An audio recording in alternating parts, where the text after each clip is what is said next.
أيها الإخوة المؤمنون أوصيكم بتقوى الله. أعوذ بالله من الشيطان الرجيم. المال والبنون زينة الحياة الدنيا والباقيات الصالحات خير عند ربك ثوابا وخير أملا. ബഹുമാനമുള്ള മുഅ്മിനീങ്ങളെ മുഅ്മിനാത്തുകളെ, മുത്തഖീങ്ങളായി ജീവിക്കണേ എന്ന് വസിയ്യത്ത് ചെയ്യുകയാണ്. ഒരു കുടുംബത്തിന്റെ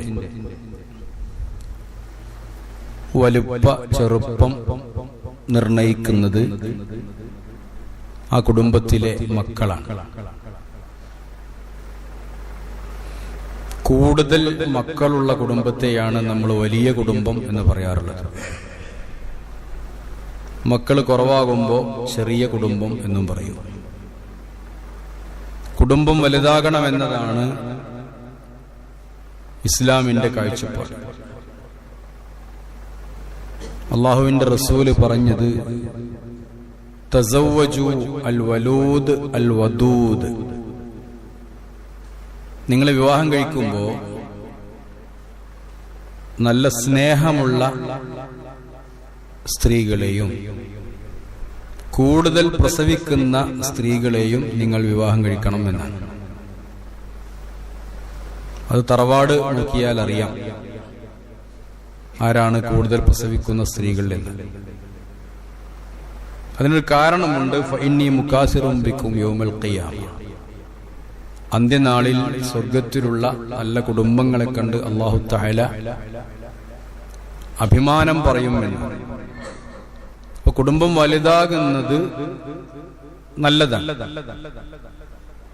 മക്കളുടെ എണ്ണത്തിനനുസരിച്ച് അത് പെറ്റുപെരുകി അങ്ങനെ കുടുംബം വലുതാവും, വലിയ കുടുംബമായി മാറും. അതൊരു അനുഗ്രഹമാണ് മക്കൾ എന്ന് പറഞ്ഞത്. പണ്ട് മുതൽക്ക് തന്നെ മക്കളോട് സ്നേഹം അതെല്ലാവർക്കും ഉണ്ടാവും. എല്ലാ ജന്തുജാലങ്ങൾക്കും അല്ലാഹു നിശ്ചയിച്ചിട്ടുണ്ട്. വൈന്നമാ ഔലാദുനാ ബൈനനാ ഖബാദുനാ തംശി അലൽ അർളീന കവികൾ പാടിയിട്ടുണ്ട്. ഞങ്ങളുടെ മക്കള് ഭൂമിയിലൂടെ നടക്കുന്ന ഞങ്ങളുടെ ഹൃദയങ്ങളാണ്. നമ്മുടെ ഹൃദയം ഇറങ്ങിയിട്ട് തുള്ളിച്ചാടി നടക്കാണ് ഭൂമിയിലൂടെയാണ്. നബി തങ്ങൾ പറഞ്ഞു, ഫാത്തിമത്തു ബൽഅത്തും മിന്നി. ഫാത്തിമ എൻ്റെ ഒരു കഷ്ണമാണ്. അത്ര അറ്റാച്ച്മെന്റ് ആണ് മക്കളോട് ഒരു മനുഷ്യനുള്ളത്. മക്കൾ ഉണ്ടാകുന്നത് അനുഗ്രഹമാണ്, അതോടൊപ്പം തന്നെ പരീക്ഷണവുമാണ്. അല്ലാഹു പറഞ്ഞിട്ടുണ്ട്, ഇന്നമാ അംവാലുക്കും വഔലാദുക്കും ഫിത്ന. നിങ്ങളുടെ സമ്പത്തും നിങ്ങളുടെ മക്കളും പരീക്ഷണമാണ്, ഫിത്നയാണ്. അറിയാമല്ലോ, മനുഷ്യനേറെ മോഹിക്കുന്ന രണ്ട് കാര്യങ്ങളാണ്. ഒന്ന് സമ്പത്ത്, മറ്റൊന്ന് സന്താനം. പക്ഷെ ഒരു മനുഷ്യന്റെ നാശവും ചിലപ്പോൾ അത് തന്നെ ആവും. ആ സമ്പത്തുമ്മ കടന്നു കൂടിയിട്ട് മനുഷ്യൻ നശിച്ചു പോകാറുണ്ട്, നമ്മൾ കണ്ടുകൊണ്ടിരിക്കുന്നത്. അതുപോലെ മക്കൾക്ക് വേണ്ടി കഷ്ടപ്പെട്ടിട്ടും മനുഷ്യൻ ചിലപ്പോ നശിച്ചു പോകാറുണ്ട്. മക്കളെ കൊണ്ടും പല രൂപത്തിൽ ഉള്ള പരീക്ഷണങ്ങൾ ഉണ്ടാകാറുണ്ട്. അള്ളാഹു പറഞ്ഞത് അൽ മാലു വൽ ബനൂൻ. അൽ കഹ്ഫിൽ നമ്മളെപ്പോൾ ഓതാറുള്ളതാണ്. സമ്പത്തും മക്കളും സീനത്തുൽ ഹയാത്തി ദുനിയ, ഐഹിക ജീവിതത്തിന്റെ ഒരു അലങ്കാരമാണ്. കുടുംബത്തിന്റെ അലങ്കാരം. കുടുംബത്തില് കയറി ചെല്ലുമ്പോ ഒന്ന് രണ്ട് കുട്ടികളൊക്കെ അവിടെ ഉണ്ടെങ്കിൽ അത് വല്ലാത്തൊരു അനുഗ്രഹമാണ്. സ്വർഗത്തില് കുട്ടികൾ ഉണ്ടാവും എന്നുള്ള പറഞ്ഞിട്ടുണ്ട്. അവിടെ വിൽദാനും മുഖല്ലദൂൻ, ശാശ്വതരായ കുട്ടികളുണ്ടാകും. അതൊരു കൺകുളിർമയാണ്. സ്വർഗത്തെക്കുറിച്ചും കുടുംബത്തെക്കുറിച്ചുമാണ് അള്ളാഹു കൺകുളിർമ, ഖുറത്തു അയുൻ എന്ന് പ്രയോഗിച്ചത്. ദുനിയാവിലെ മക്കളെ കൊണ്ട് കിട്ടുന്ന ആ കുളിർമക്കാണ് ഖുറത്തു അയുൻ എന്ന് പറയുന്നത്. സ്വർഗത്തിലെ അനുഗ്രഹങ്ങളിൽ നിന്ന് കിട്ടുന്ന കുളിർമക്കാണ് ഖുർറത്തു അയ്ൻ ഫലാ തഅലമു നഫ്സും മാ ഉഖ്ഫിയ ലഹും മിൻ ഖുർറത്തി അയുനിൻ. സൂറത്തു സജ്ദ വെള്ളിയാഴ്ച സുബ്ഹിക്ക് പാരായണം ചെയ്യുന്ന സൂറത്താണ്. അതിലും അല്ലാഹു പറഞ്ഞിട്ടുണ്ട്. അപ്പൊ മക്കളൊരു കൺകുളിർമയാണ്. അത് പ്രാർത്ഥിക്കാനും അല്ലാഹു പറഞ്ഞിട്ടുണ്ട്. റബ്ബനാ ഹബ് ലനാ മിൻ അസ്വാജിനാ വദുരിയാതിനാ ഖഅയുൻ. ഞങ്ങളുടെ ഇണകളെയും മക്കളെയും ഒക്കെ കാണുമ്പോ ഒരു ഖുറത്തു അയുൻ, ഒരു കൺകുളിർമ പ്രദാനം ചെയ്യണം. അപ്പൊ കുടുംബത്തിന്റെ ഒരു അലങ്കാരമാണ്, കൺകുളിർമയാണ് മക്കൾ എന്ന് പറഞ്ഞാൽ. മക്കളില്ലാത്ത കുടുംബം പ്രയാസപ്പെടും. ഇന്നൊക്കെ അധികം അങ്ങനെയാണ്. എല്ലാ വീട്ടിലും പക്ഷേ വാപ്പിയമ്മയും മാത്രമേ ഉണ്ടാവുള്ളൂ. വല്യപ്പയും വല്യമ്മയും മാത്രമാണ് കുടുംബത്തിൽ. അപ്പൊ അവർക്കൊരു പ്രശ്നം ഉണ്ടാവുള്ളൂ. കുട്ടികളൊന്നുമില്ല, കുട്ടികളൊക്കെ പുറത്താണ് എന്നൊരു വേദന മാത്രമാണ് ഇപ്പോഴും അവർക്ക് ഉണ്ടാകുന്നത്. കുട്ടികളില്ലെങ്കിലും വിഷമാണ്. അറിയാലോ, സക്കറിയ അലൈഹിസ്സലാം വിഷമിച്ചിട്ട് പ്രാർത്ഥിച്ച് കുട്ടികളുണ്ടായ വിവരമൊക്കെ നമുക്കറിയാം. അതിലാരും പറഞ്ഞിട്ട് കാര്യമല്ല. അതും അള്ളാന്റെ ഒരു പരീക്ഷണം. ഇല്ലാഹി മാഫിസ് സമാവാതി വൽ അർദ്. ഖുർആനിൽ നേർക്ക് നേരെ തന്നെ പറഞ്ഞിട്ടുണ്ട്. അതൊന്നും പറയേണ്ട ആവശ്യമില്ല. ആകാശഭൂമിയിലുള്ളതൊക്കെ അള്ളാന്റെയാണ്. യഖ്ലുഖു മാ യശാ. അവന്റെ ഇഷ്ടത്തിനനുസരിച്ചാണ് അവൻ ഇവിടെ സൃഷ്ടിക്കുക. നമുക്കനുസരിച്ചല്ല. യഹബു ലിമൻ യശാഉ ഇനാസ. അവൻ ഉദ്ദേശിക്കുന്ന ആളുകൾക്ക് അല്ലാഹു തആല പെൺകുട്ടികളെ നൽകും. വയഹബു ലിമൻ യശാഉ ദുകൂർ. അവൻ ഉദ്ദേശിക്കുന്ന ആളുകൾക്ക് അല്ലാഹു ആൺകുട്ടികളെയും നൽകും. ചിലർക്ക് പെൺകുട്ടികൾ മാത്രമേ ഉണ്ടാവൂ. അതിന് മരുളോട് ദേഷ്യപ്പെട്ടൊരു കാര്യമില്ല, അല്ലാഹു കൊടുക്കണത്. ചിലർക്ക് ആൺകുട്ടികൾ മാത്രമേ ഉണ്ടാവൂ, അതും അല്ലാഹു കൊടുക്കണതാണ്. ചിലർക്ക് ആദ്യത്തെ എല്ലാം ആൺകുട്ടികൾ, പിന്നത്തൊക്കെ പെൺകുട്ടികൾ, ചിലപ്പോ നേരെ തിരിച്ച്. ഔ യുസവ്വിജുഹും ദുക്റാനം വ ഇനാസ. അല്ലെങ്കിൽ ആൺകുട്ടികളെയും പെൺകുട്ടികളെയും ഇടകലർത്തി നൽകും. വയജ്അലു മൻ യശാഉ അഖീമ. അല്ലാഹു ഉദ്ദേശിക്കുന്നവരെ വന്ധ്യനാക്കും, പ്രസവിക്കാൻ കഴിയില്ല. അല്ലെങ്കിൽ സന്താനോൽപാദന ശേഷി ഇല്ലാത്തവരാക്കി മാറ്റും. അവരുടെ ബീജങ്ങൾക്ക് അല്ലെങ്കിൽ അവർക്ക് സന്താനോൽപാദന ശേഷി ഉണ്ടാവില്ല, സന്താനങ്ങൾ ഉണ്ടാവില്ല. ചില സ്ത്രീകൾക്ക് പ്രസവിക്കാൻ കഴിയില്ല, ചില പുരുഷന്മാർക്ക് ശേഷി ഉണ്ടാവില്ല. വയജ്അലു മൻ യശാഉ അഖീമ. അവൻ ഉദ്ദേശിക്കുന്നവരെ അങ്ങനെ അഖീം അതിന് അറബിയിൽ പറയാം, അങ്ങനെയാക്കി മാറ്റും. ഇന്നഹു അലീമുൻ ഖദീർ. അല്ലാഹു എല്ലാം കൃത്യമായി അറിയുന്നവനാണ്. ഖദീർ, കൃത്യമായി കണക്കാക്കി നൽകുന്നവനാണ്. അതിന് കഴിവുള്ളവനാകുന്നു അല്ലാഹു. അപ്പൊ ആൺകുട്ടികളെ പെൺകുട്ടികളൊക്കെ നൽകും. കുട്ടികൾ ഇല്ലാതിരിക്കുന്നതും അല്ലാഹുവിന്റെ ഒരു പരീക്ഷണമാണ്. അപ്പൊ സന്താനങ്ങൾ അള്ളാന്റെ പരീക്ഷണമാണ്. അതുകൊണ്ട് തന്നെ പരിശുദ്ധ ഖുർആനില് രണ്ട് രൂപത്തിൽ രണ്ട് സന്താനങ്ങളെ കുറിച്ച് പറയുന്നു. ഒന്ന് നൂഹ് നബിയുടെ മകനാണ്. അതൊരു കുരുത്തം കെട്ട സന്താനത്തിന് ഉദാഹരണമാണ്. അങ്ങനെയൊക്കെ ഉണ്ടായിട്ടുണ്ട്. അതും പ്രവാചകന്റെ സന്തതികൾ തന്നെയാണ്. വെള്ളപ്പൊക്കം ഉണ്ടായി. അങ്ങനെ കപ്പലൊക്കെ ഉണ്ടാക്കിയിട്ട് കപ്പലിൽ കയറാൻ പറഞ്ഞപ്പോ വഹിയ തജ്രീ ബിഹിം ഫീ മൗജിൻ കൽ ജിബാൽ. പർവ്വത സമാനമായ സുനാമി തിരമാലകൾ വന്നപ്പോ ആ കപ്പലിങ്ങനെ അതിലുള്ള ആളുകളുമായി അതിലിങ്ങനെ ആടി വലഞ്ഞു നിൽക്കുമ്പോ വനാദാ നൂഹുൻ ഇബ്നഹു. നൂഹ് നബി മകനെ വിളിച്ചു, വളരെ സ്നേഹത്തോടെ പറഞ്ഞു. ഖുർആൻ പറയാ, യാ ബുനയ്യ ഇർകം മഅനാ വലാ തകും മഅൽ കാഫിരീൻ. മോനെ, ഞങ്ങളുടെ കൂടെ കയറ്, അവിശ്വാസികളുടെ കൂടെ പെടരുത്. ആ മകൻ പറഞ്ഞു, സആവി ഇലാ ജബലിൻ യഅസിമുനി മിനൽ മാ. വാപ്പാ, നിങ്ങൾക്ക് ഗുഡ് ബൈ.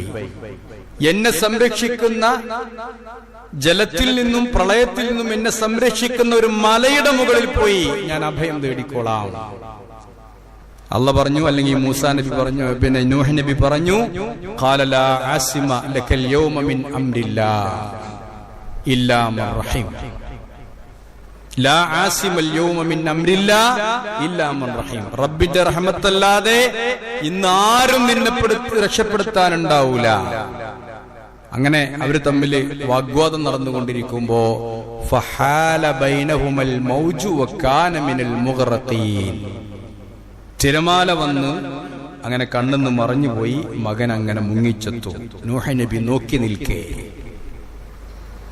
നൂഹ് നബി മുങ്ങിച്ചത്തു എന്നാ പറയുന്നത്. നൂഹ് നബിയുടെ മകൻ മുങ്ങിച്ചത്തു. വാപ്പ നോക്കി നിൽക്കേ.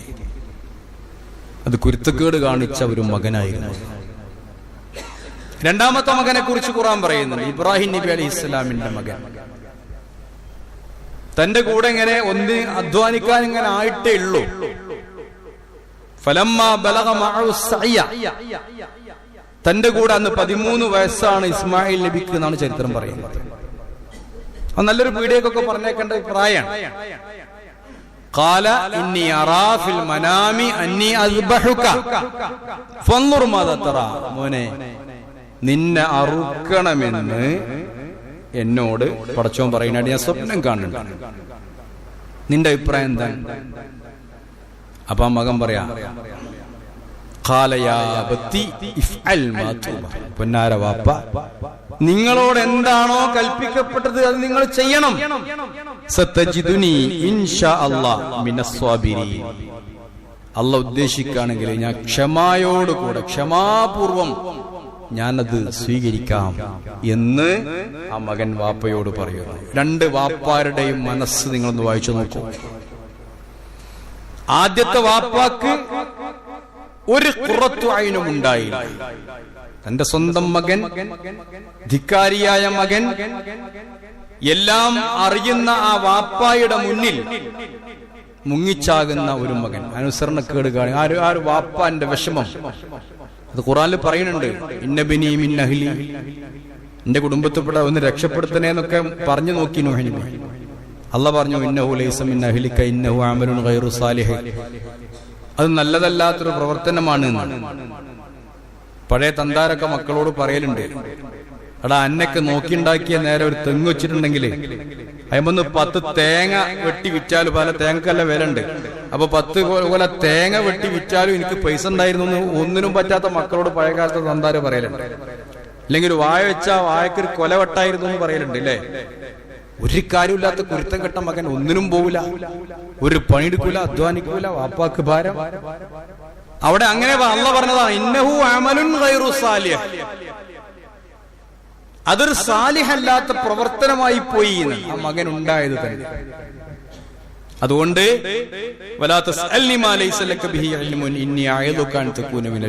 ആവശ്യമില്ലാത്ത നൂഹേ എന്നോട് ചോദിക്കരുത്, നീ ജാഹിലാകരുത്. എത്രത്തോളം ജാഹിലാകാൻ പാടില്ല, നബിയാണ്, ഓർമ്മ ഉണ്ടാവണം എന്ന് ആദ്യത്തെ പ്രവാചകൻ അല്ലെങ്കിൽ ഷെയ്ഖുൽ മശായിഖ് എന്നറിയപ്പെടുന്ന നൂഹ് നബി അലൈഹി ഇസ്ലാമിനോട് അല്ലാഹ് പറഞ്ഞത് ഖുർആനിലുണ്ട്. അതെന്തിനാ അറിയോ? മക്കള് കുരുത്തം കെട്ട് ഒന്നും പറഞ്ഞിട്ട് കാര്യമില്ല എന്ന് പറയാൻ വേണ്ടിട്ട്. പിന്നെ ഓനെ പറ്റിയിട്ട് പറഞ്ഞിട്ട് കാര്യമില്ല, ഓന്റെ കാര്യം പറഞ്ഞിട്ടും കാര്യമില്ല, അവൻ പോയി, ഓനെ വിട്ടേക്ക്. രണ്ടാമത്തെ മകൻ ഇബ്രാഹിം നബി അലൈഹി ഇസ്ലാമിന്റെ മകൻ. അവിടുന്ന് കിട്ടിയത് ഖുറത്തു അയുൻ. നോക്കൂ, വാപ്പ മനസ്സിൽ ഇങ്ങനെ കണ്ടുവരുമ്പോഴേക്കും മകനത് മാനത്ത് കണ്ടു. ആ പ്ലാനിങ് അത് കണ്ടപ്പോ വാപ്പാട് പറയാ വേണ്ടത് ചെയ്തോളൂ എന്ന് പറയുമ്പോ ആ വാപ്പാന്റെ മനസ്സിലുണ്ടായതാണ് ഖുറത്തു അയുൻ. അതാണ് റബ്ബനാ ഹബൽനാ മിൻ അസ്വാജിനാ വദുരിയാതിനാ ഖുറത്ത അയുനിൻ.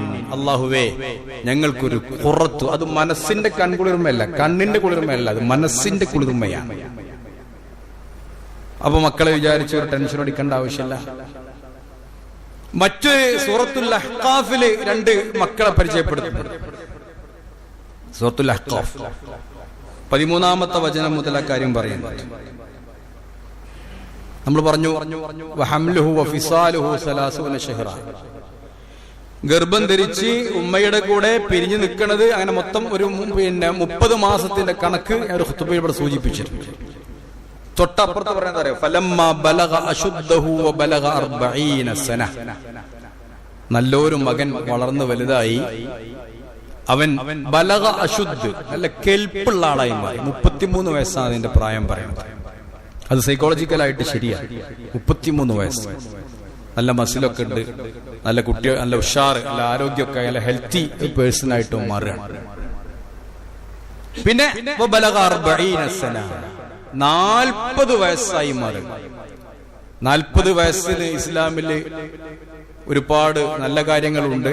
40 എന്ന നമ്പർ ഒരു പ്രധാനപ്പെട്ട നമ്പറാണ്. അത് പല അനാചാരങ്ങളും അതിന്റെ മീനാണ്. നമ്മളില്ലേ, ജനിച്ച ഒരു 40, മരിച്ച 40, ഇങ്ങനെയൊക്കെ ഉണ്ട്. ആചാരങ്ങളും ഉണ്ട് ചിലത്.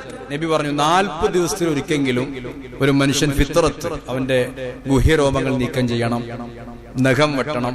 ഇതൊക്കെ 40 ദിവസത്തിൽ ഒരിക്കെങ്കിലും ഒരു മനുഷ്യൻ ചെയ്യണം എന്നാണ് 40ന്റെ കണക്ക്. ഒരാൾ മരിച്ച് ഞാൻ വിശദീകരിക്കില്ല, പിന്നെ വേണമെങ്കിൽ ഇൻഷാ അല്ലാഹ് പിന്നീട് വിശദീകരിക്കും. ഒരു മനുഷ്യൻ മരിച്ചിട്ട് മുവഹ്ഹിദീങ്ങളായ തൗഹീദുള്ള 40 ആള് മയ്യത്ത് നിസ്കരിച്ചാൽ അവന് പരലോക മോക്ഷമുണ്ട് എന്ന് പഠിപ്പിച്ചു. 40ന്റെ കണക്കുണ്ട്. പ്രവാചകന്മാർക്കൊക്കെ അല്ലാഹു തആല നുബുവത്ത് കൊടുക്കുന്ന പ്രായം 40 വയസ്സാണ്. എന്താ 40 വയസ്സിന്റെ പ്രത്യേകത? അല്ലാഹ് പറയാ, ആ സമയത്തും ഇങ്ങനെ പ്രാർത്ഥിക്കുന്ന, റബ്ബി ഔസിഇനി അൻ അഷ്കുറ നിഅമതക അല്ലതി അൻഅംത അലയ്യ വഅലാ വാലിദയ്യ വഅൻ അഅമല സാലിഹൻ തർലാ. ഇതാണ് അവന്റെ പ്രാർത്ഥന.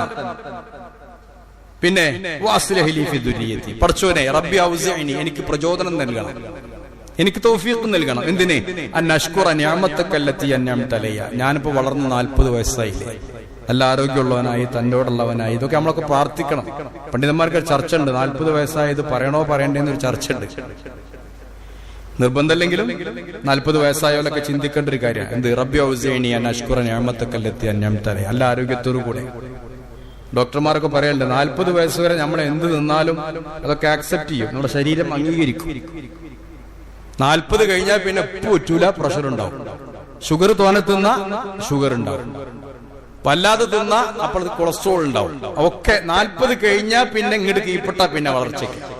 അപ്പൊ നല്ലൊരു പക്വത എത്തുന്ന, മാനസികമായും ശാരീരികമായും പക്വത വെക്കുന്ന നല്ലൊരു ടൈമാണ്. അപ്പോഴാണോ പടച്ചവൻ ഓർക്കണത്, എനിക്ക് എന്റെ മാതാപിതാക്കൾ നിനക്ക് നന്ദി ചെയ്യാൻ എനിക്ക് പ്രചോദനം നൽകണം. അതുപോലെ വഅലാ വാലിദയ്യ, എന്റെ മാതാപിതാക്കൾ അവരപ്പൊക്കെ എന്തായിട്ടുണ്ടാവും?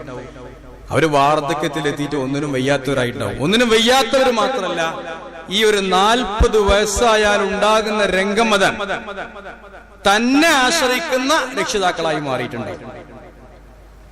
പിന്നെ ഇവന്റെ ആശ്രയമാണ് ആർക്ക്? 40 വയസ്സായവന്റെ വാപ്പയും ഉണ്ടെങ്കിൽ ആ വാപ്പാക്കും ഉമ്മാക്കും 40 വയസ്സായവന്റെ ആശ്രയം ആവശ്യമാണ്.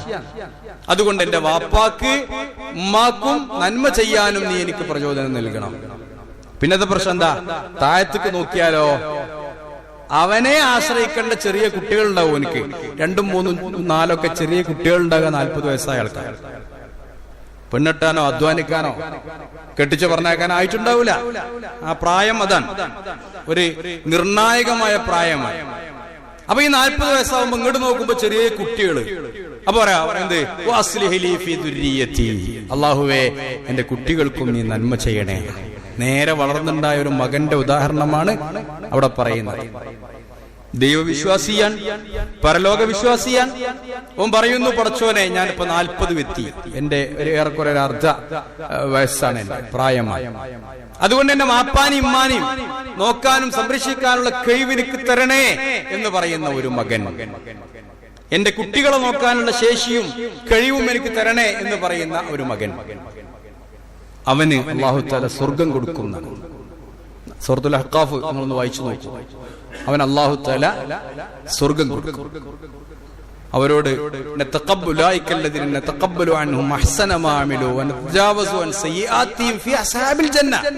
അവർ സ്വർഗത്തിലായിരിക്കും, പാപങ്ങളൊക്കെ അവന് പുറത്തു കൊടുക്കും. ആ സമയത്തൊക്കെ പാപം പുറത്തിട്ടുക എന്ന് പറഞ്ഞാൽ ഈ കാലത്ത് വലിയൊരു ഖൈറാണ്. എന്നിട്ട് അവരോട് പറഞ്ഞ ആ സത്യം അല്ലാഹു പാലിക്കും.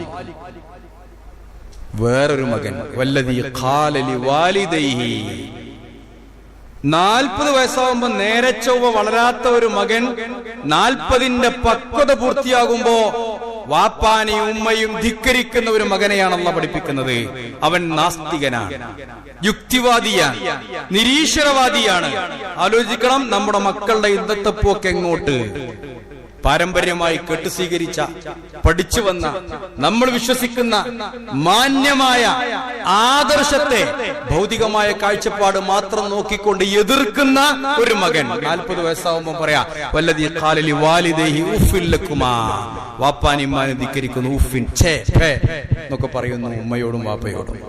എന്നിട്ട് ചോദിക്കുന്നു അല്ല, നിങ്ങളിപ്പോ ഈ പള്ളിയിലൊക്കെ പോയി ഇങ്ങനെ വലിയ തന്തയേറ്റ് അവിടുത്തെ കാരണങ്ങളൊക്കെ ആയിട്ട് നിങ്ങൾ പറയുന്നത് ഞാൻ മരിച്ചു കഴിഞ്ഞാൽ വീണ്ടും ജീവിക്കുമെന്നാണോ നിങ്ങൾ പറയുന്നത്? അതും ഈ കാലത്ത് തന്തവൈബ്, അങ്ങനെയൊക്കെ കുട്ടികൾ പറയാം. തന്തവൈബ്, കുട്ടികളോട് നിസ്കരിക്കാനൊക്കെ പറഞ്ഞാലേ കുട്ടികൾ പറയാം തന്തവൈബ് എന്നാ പറയാം. മറ്റതൊക്കെ നല്ല ചെറുപ്പം. നമ്മളൊക്കെ എന്താണ് പിന്നെ പഴഞ്ചൻ, മറ്റൊരു ന്യൂജൻ. നമ്മൾ പഴഞ്ചനാണ്, പഴയ ജന്മ. ഇപ്പോഴുള്ള കുട്ടികളൊക്കെ ന്യൂജനാ. ഈ ന്യൂജന്റെ വാക്കാണ് അള്ളാഹ് പറയണത്. എന്ത്? ഉഫ്ഫിൻ ലക്കുമാ അതഇദാനിനി നഖ്റജ്. അങ്ങനെയാണെങ്കിൽ വാപ്പ അമ്മ വഖദ് ഖലത്തിൽ ഖുറൂനു മിൻ ഖബ്ലി, എനിക്ക് മുമ്പ് ഒരുപാട് നൂറ്റാണ്ടുകൾ ഇവിടെ കഴിഞ്ഞു പോയിട്ടുണ്ട്, അവരാരും തിരിച്ചു വന്നിട്ടില്ലല്ലോ. അവന്റെ യുക്തിവാദം. മരിച്ചു പോയാലും തിരിച്ചു വന്നിട്ടില്ല. നിങ്ങളിത് പറഞ്ഞ് ഞങ്ങളെ പേടിപ്പിക്ക. അതുകൊണ്ട് അപ്പോഴേക്കും വാപ്പാക്കും ഉമ്മാക്കും വിഷമം. വാപ്പ പറയാ എന്ത്? ഒന്ന് മിണ്ടാതിരിക്ക്.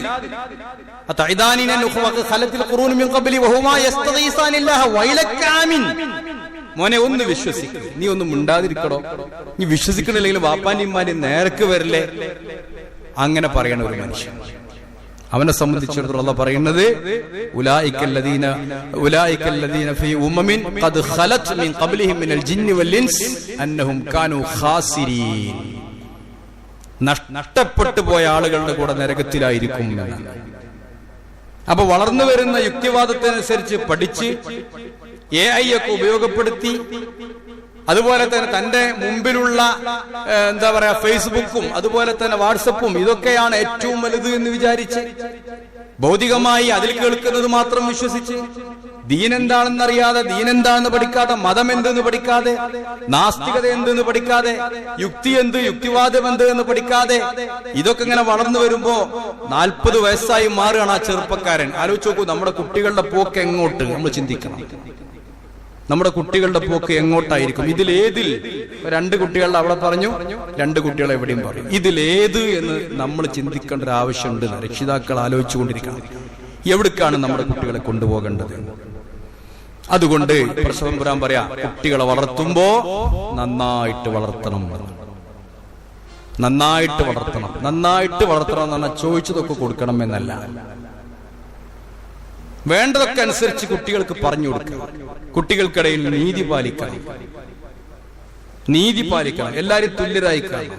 നമ്മുടെ നാട്ടിലൊക്കെ പലപ്പോഴും അനീതിയാണ്. ഇപ്പൊ ഒരു കല്യാണം തന്നെ എടുത്തു നോക്കുക, ആങ്ങളാരും മുഴുവൻ അധ്വാനിച്ചത് പെങ്ങന്മാർക്ക് കൊടുക്കലാണ്, സ്ത്രീധനത്തിന്റെ പേര്. ഇപ്പൊ കുറെ എടുത്തു പോയിച്ചു. പിന്നെ ഓരി വെക്കുമ്പോ ആ ഓരി അപ്പോഴും കിട്ടണം. ശരിക്കും നീതിയില്ല. സ്ത്രീധനം എന്ന് പറയുന്ന അനാചാരങ്ങളൊക്കെ നമ്മുടെ നാട്ടിൽ വന്നപ്പോൾ തന്നെ പലപ്പോഴും രക്ഷിതാക്കൾക്ക് മക്കൾക്കിടയിൽ നീതി പാലിക്കാൻ കഴിയാത്ത വന്നൊരവസ്ഥയാണ്. അതുപോലെ തന്നെ മക്കളോട് കൽപ്പിക്കൽ, ചെറിയ കുട്ടിയാവുമ്പോ 7 വയസ്സായ നിസ്കരിക്കാൻ പറയണം, ഉപദേശിക്കണം. 10 വയസ്സായാൽ അടിക്കണം. നമ്മുടെ കുട്ടികൾ 5 വയസ്സാകുമ്പോൾ അടിയൊക്കെ കഴിയുന്നുണ്ടാവും. അത് അധികം തിന്നാത്തതിനാ കിട്ടിയിട്ടുണ്ടാവുക. തീറ്റലാണ്, അടിച്ച് തീറ്റല്ല കുട്ടി, അടിച്ച് നിസ്കരിപ്പിക്കലല്ല. ആ സമയത്ത് അടിയൊക്കെ നിർത്തും. 1.5 വയസ്സ് 2 വയസ്സാன കാലത്ത് കുട്ടികളൊക്കെ വയറ് നിറഞ്ഞു മുട്ടി നിൽക്കുമ്പോഴും വടി എടുത്തിട്ട് തീറ്റലാണ് കുട്ടികളെ. നമ്മൾ ആ മെയിൻ ആയിട്ട് അതാ രക്ഷ. അതിനുള്ള അടിയൊക്കെ കുട്ടികൾ കിട്ടിയിട്ടുണ്ടാവും. അപ്പൊ കുട്ടികളെ ഉപദേശിക്കണം, കൽപ്പിക്കണം, നന്നാക്കണം. വേണ്ടതൊക്കെ കൊടുക്കുക എന്നുള്ളതല്ല. ആലോചിച്ച് നോക്കൂ, മറിയം ബീവിയെ വളർത്തിയ ഒരു കഥ ഖുർആനിൽ പറയുന്നത്. ഇതിന് കൂടുതലൊന്നും വിശദീകരിക്കല്ല. മറിയം ബീവിയെ സക്കരിയ അലൈഹിസ്സലാം ഏറ്റെടുത്തു എന്നാണ് അള്ളാഹ് ഏൽപ്പിച്ചു കൊടുത്തത്. നറുക്കിട്ടു.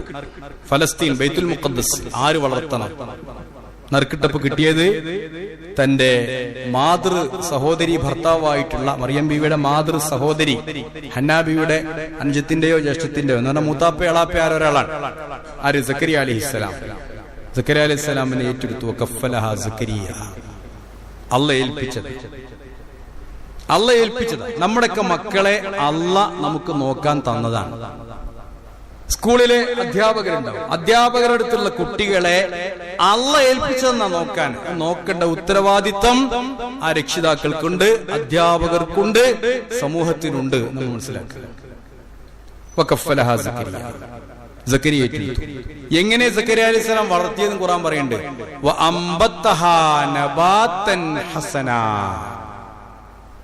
നന്നായി വളർത്തിയതാണ്. നബാത്ത് എന്നാണ് അള്ളാഹ് ഉപയോഗിച്ച്, ചെടി വളർത്തും പോലെ വളർത്തിയതാണ്.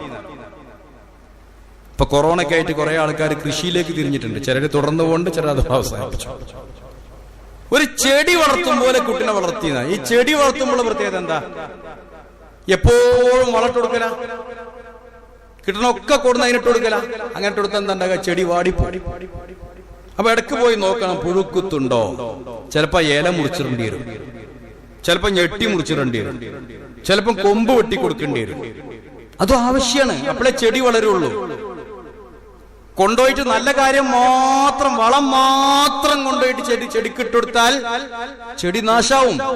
ഇന്നത്തെ പ്രശ്നമാണ്. ഇന്ന് മക്കൾക്ക് ചോദിക്കണമൊക്കെ കൊടുക്കുക. നോ എന്ന് പറയേണ്ടടുത്ത് നോ എന്ന് പറയാൻ ധൈര്യമുണ്ടാവണം ആർക്ക്? രക്ഷിതാക്കൾക്ക്. അതിനുള്ള പ്രശ്നം എന്താ? ആകെ ഒരു കുട്ടിയോ 1.5 കുട്ടിയോ ഒക്കെ ഉണ്ടാവുള്ളൂ. അതുകൊണ്ടാ ബേജാറ്. ആദ്യം പറഞ്ഞോടത്തേക്ക് പോയി ഈ പ്രശ്നമൊന്നും ഉണ്ടാവില്ല. നമ്മളൊക്കെ പഴയ കാലത്തെ വാപ്പാർക്കുമാർക്ക് ഒരു ബേജാറുമില്ല. 5-10 ഉണ്ടാവും, എന്തായാലും ഒരു കുഴപ്പമില്ല. ഇതാകെ ഒരു കുട്ടിയോ 1.5 കുട്ടിയോ ഉണ്ടാവും. സ്കൂളൊക്കെ പഠിപ്പിക്കണ മാഷന്മാർക്ക് ഇത്ര ദുരിതം വേറൊന്നുമില്ല. എന്തെങ്കിലും ഒരു കാര്യത്തിന് ചോദിച്ചിട്ട് അവസാനം അങ്ങോട്ട് വന്ന് മാഷന്മാരെ നേരൊക്കെ കയറാന്ന് ചിലക്കൊരു വലിയ ആവേശമാണ്. ഇവന്റെ ഒരു കുട്ടിയെ, ആകെയുള്ള ഒരു കുട്ടിയെ കയറാം. എന്ത് ന്യായം പറഞ്ഞാലും കുട്ടിയുടെ ഭാഗത്തേ നിൽക്കുള്ളൂ. മാഷോട് ഞാൻ നാരായണ പറഞ്ഞിട്ടുണ്ടെന്നൊക്കെ പിന്നെ അങ്ങാടിയിൽ നിന്ന് പറഞ്ഞാൽ ഭയങ്കര ഇഷ്ടം ആൾക്കാരൊക്കെ. അവനാന്റെ കുട്ടിയെത്താ കുരുത്തക്കെടുന്ന് മനസ്സിലാക്കാൻ ഒരൊറ്റ രക്ഷിതാവും തയ്യാറാവൂല. അനുഭവത്തിൽ നിന്നാ പറയണത്. ഭൂരിഭാഗം അങ്ങനെയാണ്. 1-2 ആൾക്കാരില്ല എന്നല്ല. അപ്പൊ വേണ്ടതൊക്കെ കൊടുക്കാനല്ല. നബാത്തൻ ഹസന. ചിലപ്പം ചില ദുസ്വഭാവങ്ങൾ ഉണ്ടാവും. ചെറുപ്പത്തിൽ നുള്ളിക്കളയേണ്ടത് ചെറുപ്പത്തിൽ നുള്ളിക്കളയണം. നോ എന്ന് പറയേണ്ടടുത്ത് നോ എന്ന് പറയണം. ചെയ്യ് എന്ന് പറയേണ്ടടുത്ത് ചെയ്യിപ്പിക്കണം. വേണ്ട സമയത്ത് വളർട്ട് കൊടുക്കണം. ഇതൊക്കെയാണ് ഉത്തരവാദിത്വം. തോന്നിയതൊക്കെ കൊടുക്കില്ല. ആലോചിച്ച് നോക്കി നിങ്ങള്. നമ്മളങ്ങനെയല്ല. നമ്മൾ സ്കൂട്ടറും വരുത്തി ഡ്രൈവിംഗ് പഠിപ്പിക്കുക. 3 വയസ്സായ കുട്ടിനെ നാട്ടുകാർ കാണട്ടെ എന്ന് വിചാരിച്ചിട്ട്. ഒരുത്തപ്പോഴും ജയിലുണ്ട് സംശയം അതിന്റെ പേരിൽ. നാട്ടുകാർ കണ്ടോട്ടെ. ഇല്ല, നാട്ടുകാർ കാണണ്ട. അത് കൊരങ്ങനെ കൊടുത്താലും ഓടും. നമ്മുടെ കുട്ടിയൊന്നും വേണ്ടതിന്. മോട്ടോർ സൈക്കിൾ വരുത്തിയിട്ടും കാറും വരുത്തിയിട്ടും കൊരങ്ങനെ പിടിച്ചിട്ട് പിന്നീട് പോയി നോക്കാണ്. അതങ്ങനെ ഓടും. ഒരു കോമൺ സെൻസ് വേണ്ടേ? മനുഷ്യനൊരു ബുദ്ധി വേണ്ടേ? ഇതിന്റെ മകനാന്ന് വിചാരിച്ചിട്ട് നാട്ടുകാരുടെ റോട്ടിൽ കൂടെ തോന്നിയമാതിരി ചെയ്യാ. സർക്കാരിനൊക്കെ ധിക്കരിച്ച്, നിയമം ധിക്കരിച്ച് തോന്നിയാസം ചെയ്യാ. പല രക്ഷിതാക്കളും, പ്രത്യേകിച്ച് മുസ്ലിങ്ങൾ ഇക്കാര്യത്തിൽ മുന്നിലാണ്. ഞാൻ കണ്ടിട്ടുണ്ട് പല ആളുകൾ. നമുക്കറിയാം, നിങ്ങൾക്ക് കണ്ടിട്ടുണ്ടാവും. ഇഷ്ടം പോലെ അത് എഴുതുന്നുണ്ട്. അതിനെപ്പറ്റി പോലീസുമാര് പ്രസംഗിക്കുന്നുണ്ട്. രക്ഷിതാക്കൾക്ക് 25,000-30,000 ഫൈനിടുന്നുണ്ട്.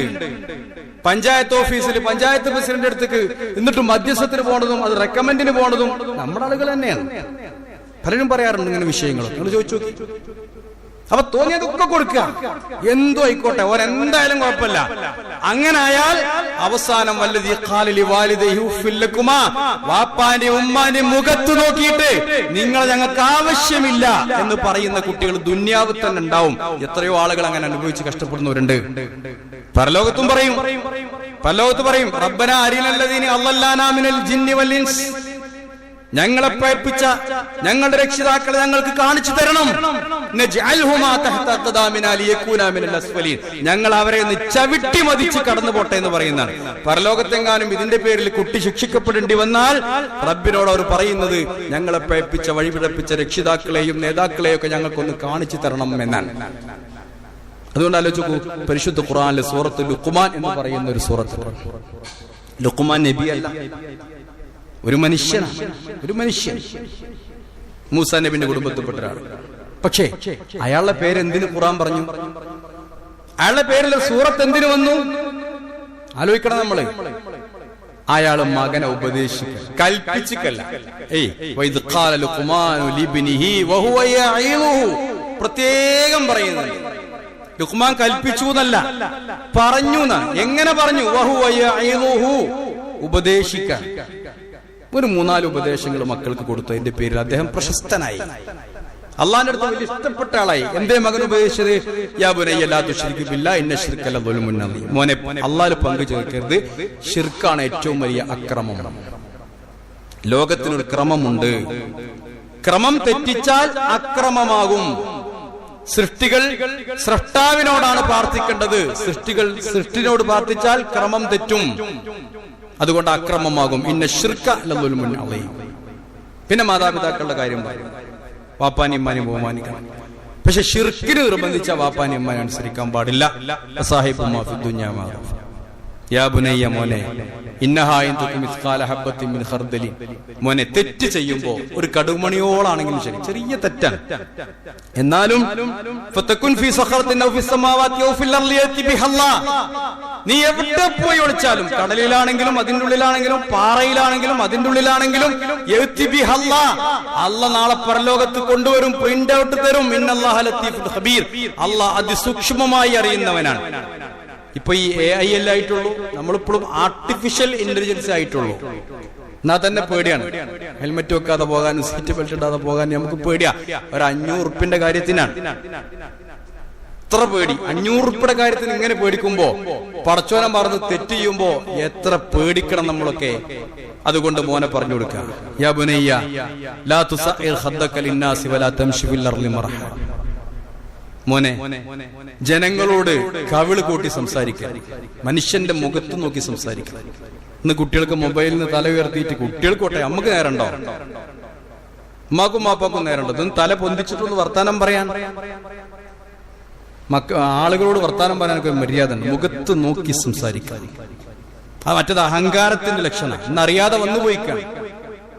വലാ തംശി ഫിൽ അർളി, അഹങ്കാരത്തോടു കൂടി നടക്കരുത്, അഹങ്കാരത്തോടുകൂടി ഭൂമിയിൽ നടക്കരുത്.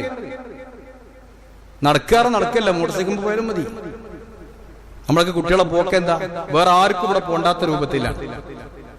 2 ഇഞ്ച് സ്ഥലത്ത് അല്ലെങ്കിൽ 1.5 ഇഞ്ച് സ്ഥലത്തുള്ള ഒരു കേവലം അള്ളാഹു തആല ചെയ്തൊരു അനുഗ്രഹമാണ്. യാത്ര ചെയ്യാനുള്ള ഒരു എളുപ്പം എന്ന നിലയ്ക്ക് 2 ഇഞ്ച് സ്ഥലത്ത് കാണിക്കുന്ന ഒരു അഭ്യാസമാണ് ഈ മോട്ടോർ സൈക്കിൾ പോക്ക് എന്ന് പറഞ്ഞാൽ തന്നെ.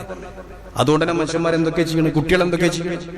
ലൈസൻസ് ഉണ്ടോ? നിങ്ങൾ സ്കൂൾ പോയി യൂണിഫോം ഇട്ട കുട്ടികൾ, എന്തായാലും ലൈസൻസിന്റെ പ്രായമായിട്ടില്ലല്ലോ. യൂണിഫോം ഇട്ട കുട്ടികൾ സ്കൂളിൽ പഠിക്കുന്ന. ആരെ വണ്ടിയാ? വാപ്പാന്റെ വണ്ടി. വാപ്പ എവിടെ? വാപ്പ ഗൾഫില്. പിടിച്ചിട്ട് 25,000 ഫൈനിട്ടാലോ പഞ്ചായത്ത് ഓഫീസിൽ വാപ്പ അവിടുന്ന് വിളിക്കണം, ഗൾഫിൽ നിന്ന് വിളിക്കണം, ഓനെ വിടണം. വലാ തംശി ഫിൽ അർളി മർഹ പറഞ്ഞു കൊടുക്കുക. ഇതിനൊക്കെ തന്നെ ലുഖ്മാൻ അലൈഹി സ്വലാമിന്റെ പേര് വന്നത്. ഇന്നല്ലാഹ ലാ യുഹിബ്ബു മൻ കാന മുഖ്താലൻ ഫഖൂർ. മുഖ്താലും ഫഖൂറുമായ ആളുകളെ, ദുരഭിമാനികളെ അല്ലാഹു ഇഷ്ടപ്പെടൂല. യാ ബുനയ്യ അഖിമിസ്സലാം, മോനെ നിസ്കരിക്കണം. ആരെങ്കിലും പറയലുണ്ടോ? അഖിമിസ്സലാം, 5 നേരം നിസ്കരിക്കണം. വഅ്മുറു ബിൽ ഉർഫ്, നല്ല കാര്യം കൽപ്പിക്കണം. വൻഹാ അനിൽ മുൻകർ, ചീത്ത വിരോധിക്കും വേണം. നല്ലത് കൽപ്പിച്ചാൽ മാത്രം പോരാ, ചീത്ത വിരോധിക്കന്നെ വേണം. എന്നിട്ടോ വസ്ബിർ അലാ മാ സബക, നിനക്ക് എന്തെങ്കിലും സംഭവിച്ചാൽ നീ ക്ഷമിക്കണം. ഇന്ന ദാലിക മിൻ അസ്മിൽ ഉമൂർ, അതാണ് മാനസിക ബലം, മാനസികമായ കരുത്ത് എന്നൊക്കെ പറഞ്ഞാൽ അതാണ്. കൃത്യമായി പറഞ്ഞു. അതുപോലെ നടത്തത്തിലൊക്കെ ഒരു മിതത്വമാണ്. വാഹനത്തിലാണെങ്കിലും ശരി, വിലമതിച്ച കാർ കൊണ്ടാണെങ്കിലും ശരി, വിലമതിച്ച മോട്ടോർ സൈക്കിൾ കൊണ്ടാണെങ്കിലും ശരി, വെറുതെ നടക്കുകയാണെങ്കിലും ശരി, വല്ലാതെ ഒച്ചടണ്ട. ആളുകളോട് ഒച്ചട്ടു എന്ന് കരുതിയിട്ട് ഇന്ന അങ്കറല്ല സുവാത്തില്ല സൗത്തില്ല. ഒച്ച കൊണ്ട് ഒരാൾ വിജയിക്കുകയാണെങ്കിൽ കഴുത വിജയിക്കുമായിരുന്നു. നീ കഴുതയാകണ്ട. ഈ ഉപദേശമാണ് ലുഖ്മാൻ അലൈഹിസ്സലാം തന്റെ മക്കൾക്ക് നൽകിയത്, മകന് നൽകിയത്. അതുകൊണ്ട് തന്നെ ലുഖ്മാൻ പ്രശസ്തനായി. ലുഖ്മാൻ അലൈഹിസ്സലാമിന്റെ പേര് ഖുർആനിന്റെ സൂറത്തിന്റെ ഒരു പേരായി. പരിശുദ്ധ ഖുർആനിൽ വഇദ് ഖാല ലുഖ്മാനു ലിബ്നിഹി വഹുവ യഅ്ദുബു ചെയ്തു. അതുകൊണ്ട് നമ്മുടെ മക്കൾ നന്നാവാനുള്ള ഏറ്റവും നല്ല മാർഗം നല്ല നിലക്ക് ഉപദേശിക്കുക. വാപ്പ റോൾ മോഡലായി മാറുക, ഉമ്മ മാതൃക കാണിക്കാൻ. തോന്യാസത്തിന് വാപ്പയും ഉമ്മയും മനസ്സിൽ കരുതുന്നു തന്റെ മകൻ ചെയ്യണത് മോശമാണ് എന്ന് തോന്നിയാൽ ഒരു നിലക്കും സപ്പോർട്ട് ചെയ്യാതിരിക്കുക. എങ്കിൽ നമ്മുടെ മക്കൾ വിജയിക്കും. ആ മക്കളിൽ നിന്ന് മാത്രമേ നമുക്ക് ഖുറത്തു അയ്യൻ പ്രതീക്ഷിക്കേണ്ടതുള്ളൂ. അള്ളാഹു അനുഗ്രഹിക്കട്ടെ. അൽഹംദുലില്ലാഹി റബ്ബിൽ ആലമീൻ വൽ ആഖിബത്തു ലിൽ മുത്തഖീൻ വലാ ഉദ്വാന ഇല്ലാ അലൽ ളാലിമീൻ. وأصلي وأسلم على خاتم الأنبياء والمرسلين نبينا محمد وآله وصحبه أجمعين. أما بعد اتقوا الله عباد الله. ബഹുമാന്യരെ, മക്കള് മരിച്ചു കഴിഞ്ഞാൽ ബാക്കിയാകുന്നതും സാലിഹായ സന്തതികളാണ്. നിങ്ങൾ കേട്ടിട്ടുണ്ടാവുമല്ലോ ഹദീസ്. ഒരു മനുഷ്യൻ മരിച്ചാൽ ഇൻഖത്താ അമലുഹു, പിന്നെ അവനൊരു അമലും ഇവിടെ ചെയ്യാൻ കഴിയില്ല. ഇല്ലാ മിൻ സലാസ്, 3 കാര്യം ബാക്കി നിൽക്കുമെന്ന്. അതിലൊന്ന് സദഖത്തുൻ ജാരിയ, ജാരിയായി കൊടുത്ത സദഖ. നമ്മൾ മരിച്ചു പോയാലും ഗുണം കിട്ടുന്ന സദഖകൾ, നമ്മൾ മരിച്ചു പോയാലും നമ്മൾ കൊടുത്ത സദഖ കൊണ്ട് അവര് അത് വർക്ക് നടക്കുന്നുണ്ട്, നല്ല കാര്യങ്ങൾ നടക്കുന്നുണ്ട് എങ്കിൽ അതിന്റെ ഒരു പ്രതിഫലം കിട്ടും. ഔ ഇൽമുൻ യുന്തഫഉ ബിഹി, ഇല്ലെങ്കിൽ ഉപകാരമുള്ള അറിവ്, കേട്ടൊരു കാര്യമില്ല, ഉപകാരമുള്ള അറിവ്, ആ അറിവ് നമ്മൾ പ്രാവർത്തികമാക്കുമ്പോൾ അതും അല്ലാഹു തആല മരിച്ചു കഴിഞ്ഞാൽ ആ പ്രാവർത്തികമാക്കിയ അറിവിന്റെ പ്രതിഫലം അല്ലാഹു നമുക്ക് നൽകും. മറ്റൊന്ന് വലദുൻ സ്വാലിഹുൻ യദ്ഉ ലഹു, നമ്മൾ മരിച്ചാലും ഇവന് വേണ്ടി പ്രാർത്ഥിക്കുന്ന സാലിഹായ കുട്ടി. വലത് എന്ന് പറഞ്ഞാല് ആൺകുട്ടിയും പെടും പെൺകുട്ടിയും പെടും. പെൺകുട്ടിയാലും മതി, ആൺകുട്ടി വേണമെന്നൊന്നുമില്ല. വലത് സാധാരണ നമ്മൾ പഠിച്ചത് ആൺകുട്ടി എന്നാണെങ്കിലും 2 അർത്ഥത്തിലും മക്കൾ, മകൻ അല്ലെങ്കിൽ മക്കൾ എന്ന അർത്ഥത്തിലും പെടും വലത്. അപ്പൊ വലതും സാലിഹുൻ യദ്ഉ ലഹു, അവന് വേണ്ടി പ്രാർത്ഥിക്കുന്ന ഒരു കുട്ടി, ആണാവട്ടെ പെണ്ണാവട്ടെ. അപ്പൊ ആൺകുട്ടിയും വെറുതെ ഇടണ്ട, പെൺകുട്ടിയും വെറുതെ ഇടണ്ട. ആൺകുട്ടികളൊക്കെ ചുരുങ്ങിയത് നമ്മളൊരു മയ്യത്ത് നിസ്കാരമെങ്കിലും പഠിപ്പിച്ചു വിടണം. അതിന് ഉസ്താദിനെ വിളിക്കേണ്ട ഗതികേട് വന്ന വല്ലാത്തൊരവസ്ഥ. നമ്മൾ ചിന്തിക്കണം, നമുക്കൊക്കെ മയ്യത്ത് നിസ്കരിക്കാൻ പറ്റിയ ഒരു ആൺകുട്ടി ഉണ്ടെങ്കിൽ ഓനും അത് അറിയില്ലെങ്കിൽ വലിയ മോശം. ആകെ മൊയ്യന്മാരെ നമുക്ക് വിട്ടുതരുന്ന സംഗതി അതുള്ളൂ, ബാക്കിയൊന്നും ഒരു വിട്ടുതരൂല. അപ്പൊ അതെങ്കിലും നിൽക്കാൻ വയ്യ, മൊയ്ലേരെ ഉസ്താദ് നിങ്ങൾ തന്നെ നിസ്കരിച്ചോളി എന്ന് പറയേണ്ട അവസ്ഥ വന്നാൽ പിന്നെ നമ്മൾ എന്തിനാ പറ്റുക? അപ്പൊ അതുകൊണ്ട് ഇതൊക്കെ നമ്മൾ ചിന്തിക്കണം. ദുനിയാവ് ഇങ്ങനെ കഴിഞ്ഞു പോകും. നമുക്ക് ആഖിറത്തിൽ എത്തുമ്പോൾ എന്തെങ്കിലുമൊക്കെ ഫണ്ട് അവിടേക്കും വരണം. പരലോക ജീവിതം ഉണ്ട് എന്ന് നമ്മൾ വിശ്വസിക്കുന്നത്.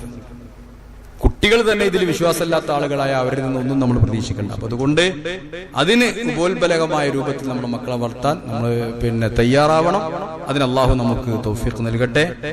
اللهم اغفر للمؤمنين والمؤمنات والمسلمين والمسلمات الأحياء منهم والأموات إنك مجيب الدعوات وقاضي الحاجات. ربنا ظلمنا أنفسنا وإن لم تغفر لنا وترحمنا لنكونن من الخاسرين. اللهم أعز الإسلام والمسلمين وأذل الشرك والمشركين ودمر أعداءك أعداء الدين.